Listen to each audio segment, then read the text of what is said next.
A very good afternoon to my young team here. I'm so fortunate to be here amongst you, trying to speak about my life experiences. I was deliberating for a few days now what to actually speak today. The time slot is really, I feel, not enough to cover any legal topic. Now, I am an advocate, a senior advocate, so the natural thing was that I have to speak on some legal topic, and this is a university of law. But then I thought, time is really less, so let me try and speak something about my experience, my life journey, how I started as a student of law, became an advocate, then became a senior advocate, and now here I am representing the central government as Additional Solicitor General of India. What are the things that I can probably tell you? I haven't achieved anything. I feel it's, as my previous speaker said, that it's a lot of luck, the environment you are into, and also coupled with hard work. So yes, I feel I've been lucky. I've been really blessed so that I was there at the right time, right place. But yes, the hard work, perseverance, patience, those are the 3 points that always stuck with me. Whatever was given to me, I tried to do that task to the utmost of my ability. Now, being an ASG is a very, very responsible position. Because what is important is you are not representing any private client. You are representing someone who hasn't even come to the court. The policies of the government are for the benefit of the entire nation. The last common man standing in the queue. And here you haven't even met that person. But whatever is the outcome of the case will impact him in all possible ways that you can think. Now, coming back to how I started, it's a very, very interesting journey that I've had, and I'll share some 2-3 experiences from my life. I belong to Rajasthan, Jaipur, a place which, of course, a very wonderful, vibrant, full of colors, but at the same time, when we talk about women in law, it's still coming up to the mark, as you see in Delhi and the other big metropolitan cities. So I came to Delhi, and I was trying to struggle my way out. I was trying to find a purpose. I was trying to see whether I could fit into this system, whether I'm good enough to be a part of this so-called elite legal club. And I was very fortunate. As you know, my previous speaker also said that it's your networking which counts. And in this profession, that's all that will help you. So there was one friend, an advocate friend of mine, who referred a case to me. It was a criminal case. These were 3 accused who had lost from the High Court, and they had to file an SLP in the Supreme Court. It was a 302 murder case. The file was this big, and I'm talking about the times when we did not have the soft copies, the advantages that we have today, virtual conferences, you have everything on your iPad, you could, easily swift through one document to another. So it was this thick a file, and this case came from Jhunjhunu in Rajasthan, if any one of you have heard. It's a small city, and the people who came were actually rustic villagers. 2-3 of them did not even know much about how the system works in the Supreme Court, how you meet a lawyer or anything. But then they came to me not to give me that matter, but just to see how a woman advocate looks like. Is she good enough to read that file? Is she good enough to understand the complexities that are involved in the case. And me, I was on cloud 9 thinking, wow, this is the thing I was waiting for, and now it has come to me. So they came and they sat in front of me. So thanks to my parents, I look very young. And that time, imagine, more than 15 years back, they came to me and they said that, "Aapko pata chal raha hai isme kya?" And I'll tell you, once a client comes after the High Court, he has become half the lawyer himself. He knows everything he feels about the law. He knows the exact intricacies in his file. And then he's trying to know whether you know that or whether you can dig out that important question, which according to him is the most important thing. So then he's like, "Aap ye incident is din ka hai, to kaun si wali dhara lagegi? Abhi wali nahi lagegi, madam, ye pehle wali hai." I was like, yes. And then we sat for 2, 3, 4 hours. I took my notes. I explained them things.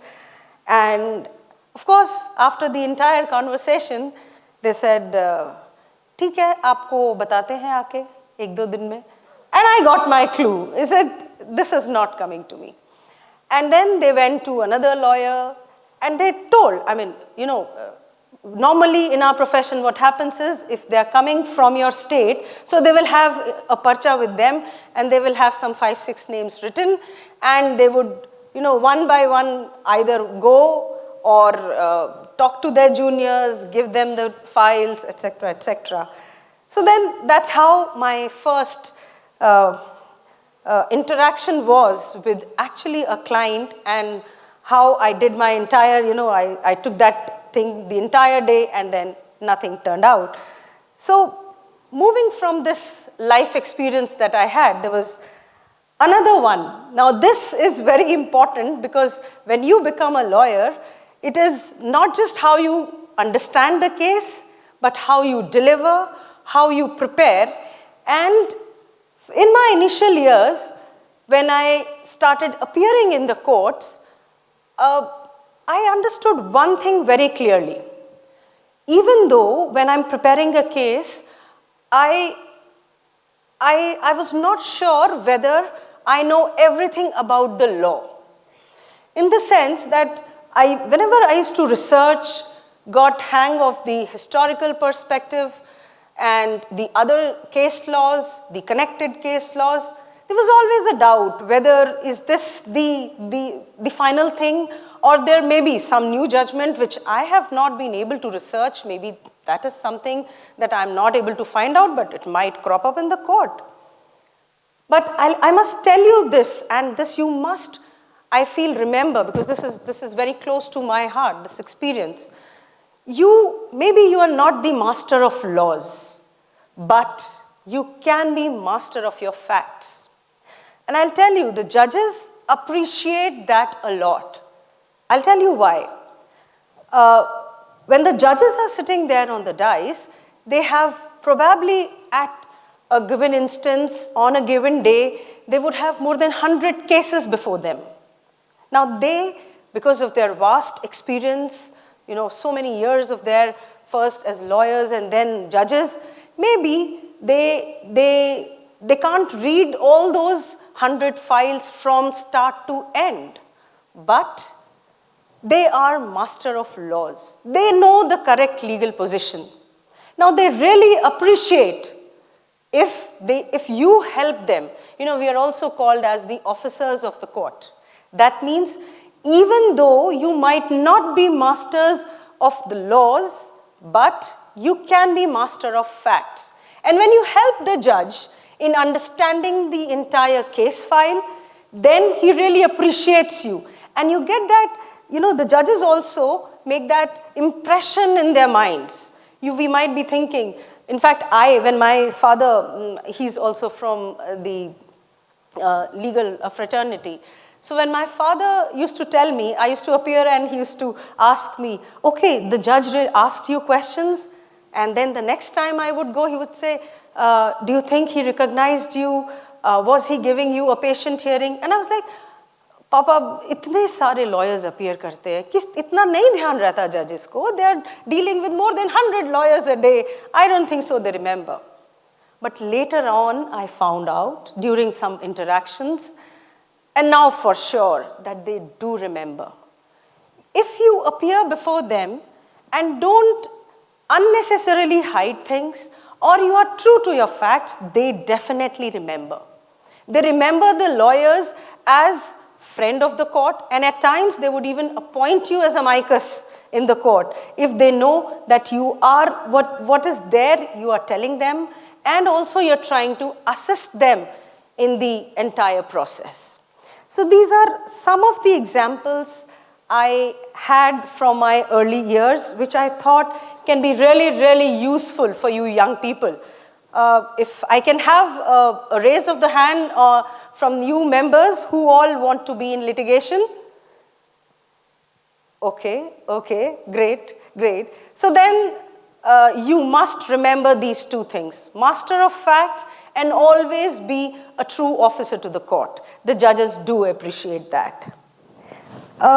Moving on from here, another very interesting anecdote from my life I would want to share.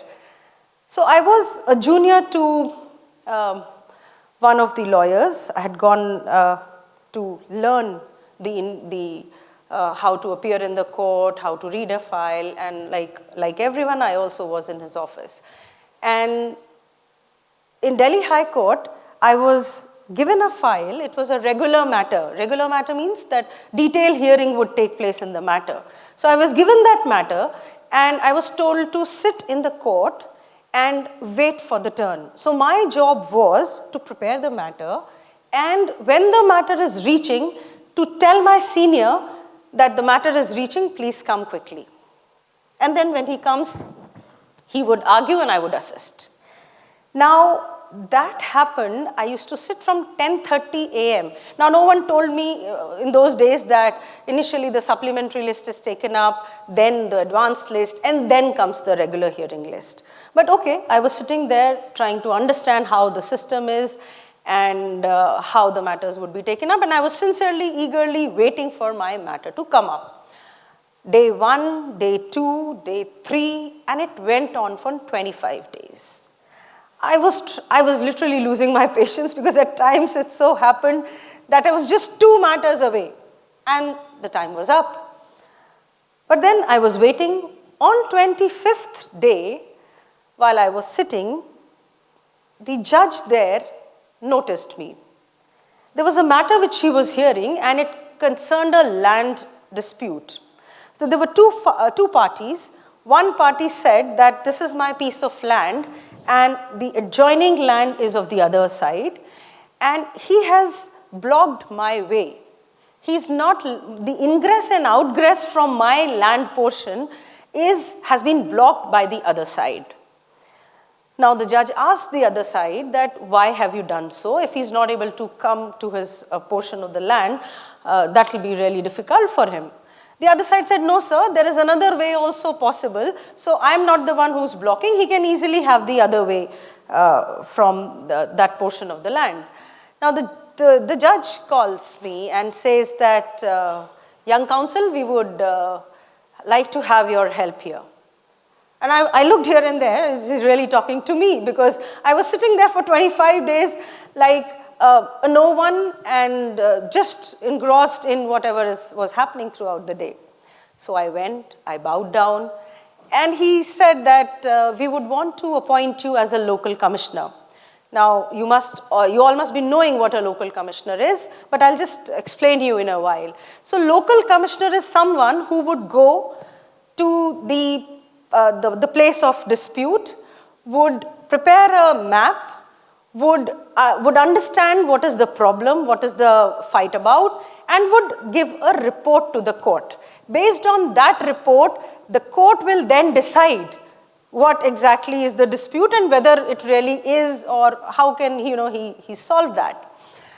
So I was really very thrilled. It was such an enchanting experience for me, because I was given a typist. Now that was the first time somebody was given to assist me. Now I was given a typist, I was given a clerk who would accompany me, and the TADA, you know, and at those days, I was given 10,000 as my fee for becoming a local commissioner. So I went there, you know, it was such a great thing. The people were, you know, left and right. They were both sides trying to tell me something. And then I went there with my clerk, typist, we prepared the report, and I felt so important. And at that time, of course, I prepared the report, submitted to the court, and that was the instance I felt that the judges notice who's sitting there. The judges notice what you're doing sitting inside the court. So it is very important to keep a very calm, composed, yet a very simple demeanor in the courts. So that was one experience which I thought maybe will help you how to be in the courts, what should be your body language. And of course, that's how I started my journey and you know, maneuvered my way in the career. I have been really, you know, blessed to be a part of some of very important issues, cases, which are very close to my heart. And I'll just name one or two and elaborate a bit on the first one, which is Permanent Commission to Women in Indian Army. I was a part of this case which started from Delhi High Court, went up to the Supreme Court. And when I appeared for those braveheart women, I felt, you know, I got courage from them. So it's not always that the lawyers are the ones who are standing tall. It is sometimes the clients that make you stand tall. And these women, they were there in the army, and initially they were taken as short service commissioned officers. Permanent commission was not an option for them. However, it was there for men. So those stories that I heard from the women there, of course, they won the case from the High Court. When it came to the Supreme Court, I was a part of the team. We appeared. I have those stories. The judgment is there, which also, I mean, you all must read that Babita Punya's judgment, which is the final judgment which gave permanent commission to women in Indian Army. And there are instances recorded in that judgment that how you can't differentiate between a man and a woman. There was a privacy judgment you all are very much aware of. The privacy judgment, I was also a part of it. Many more now as I go on in my journey. There is one very important thing which I also wanted to highlight today. And that is how you should be inside the courtroom. Now, those who really want to be in litigation, let me tell you how you do in your moot courts. It's not the same when you appear in the courts. Now, of course, it's not that moot court is completely out of the syllabus, or it's not what is required, but when you are mooting, you are trained to become master of facts, because you read your memorial very thoroughly, you prepare it. It helps you enhance your abilities to research, and also it gives you confidence to speak up. As a lawyer, you have to always be on your feet. When I'm speaking to you, it's not that I'm only speaking. There are things which are going on at the back of my mind. And I'm telling you that should always, so we are, as lawyers, you are expected to master that art of thinking while you are speaking. You have to anticipate, when you read your file, you have to anticipate what question the judge might ask, or which is that area which you have to avoid, which is that area which you have to again and again, back and forth, get before the judge, because that's your, maybe the most important point. So when you are arguing, you are thinking, And because what I am speaking, probably the judge will pick up a cue from what I argued just now and will throw a question at me. So I have to be very, very sure I do not bring up any negatives of my case when I'm arguing. So mooting helps you in preparing the case, researching the case, and also to speak up before the audience when you are mooting. There are judges who are there in the moot courts. But when you are in the court, it is important also to know when you have to stay quiet. Particularly, I'm telling you, when we practice in the Supreme Court, the judges know it all. They have huge experience. But then, it is important when you have to stay quiet. Silence is golden at times. It's not that as lawyers, you only have to learn how to speak. Silence is golden. So there's one story from Mahabharata which comes to my mind. You know, the Palace of Illusions, you all must be knowing when Duryodhana visited the Palace of Illusions. He thought that it is a plain surface land piece there, but when he walked up to that, it was a pond, and he fell inside. Now, Draupadi was standing there, and she giggled, and she uttered a word or two, which irked Duryodhana. He was mad. He thought that, I'm going to take revenge from this woman. How dare she? Now, this also, please don't take me wrong that it's only the women who have to keep quiet. It's just a story that I wanted to speak today. But the moral of the story is, had Draupadi kept quiet that day, that giggle was unnecessary, those words were unnecessary, probably, you know, Duryodhana would not have been that angry. Maybe the result was something else. Or if it was really destined, this was the same thing which would have happened, but it would not happen, it would not have happened in the same manner. So silence is golden because at times speaking too much is also bad. Another thing which I would highlight is your why and how. Now, you being law students, please have this conversation in your mind time and again. Why are you here? With this education, why you are first having this education, and how are you going to go ahead in future? Whatever is your answer, work according to that. Well, at times, whatever you plan may not come true. Whatever you plan may not go the same way as you are thinking, but you should always be clear in your mind why you want to go in litigation. And I'm telling you, it's important for good students to come in litigation. In the education system that we have, the law schools, most of this young mind, the intelligent young mind, they are wanting to opt for corporate law. They want to have, good earnings initially.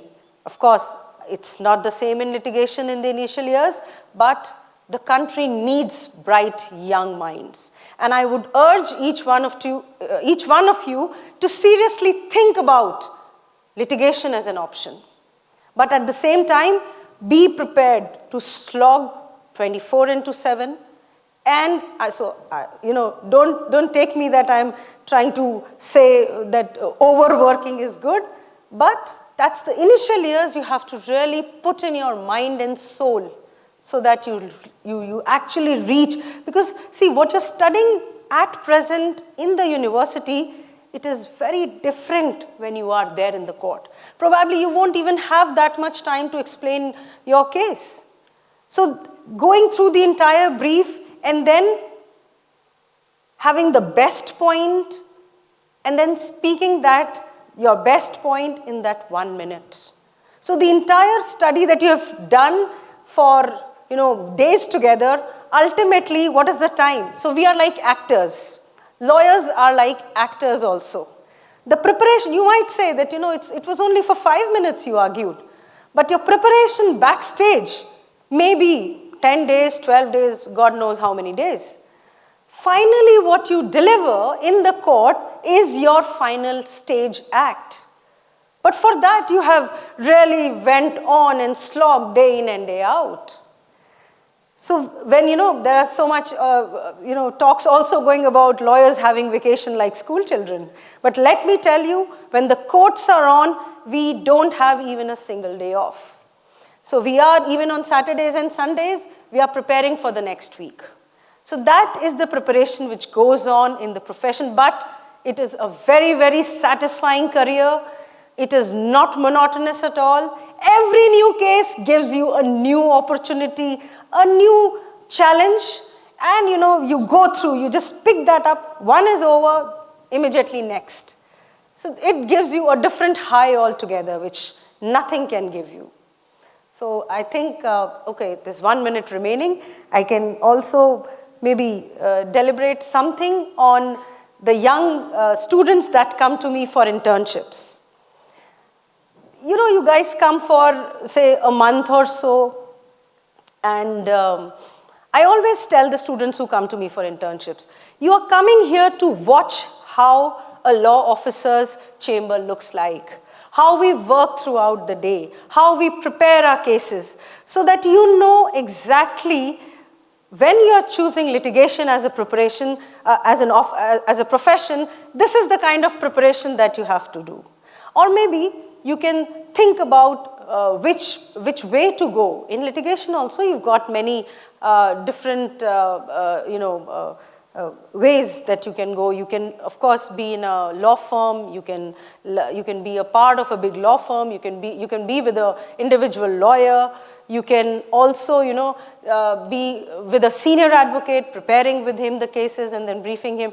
So all that, your internships, take them very seriously. Go to different chambers, attend for that 1 month and see where you can fit in. So that will also help you, find your why and how. It is important.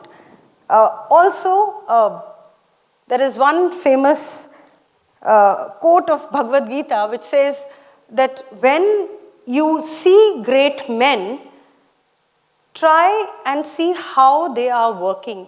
Because their actions sometimes, when you read their life philosophies, it gives you those little details which probably you can also imbibe in your own life.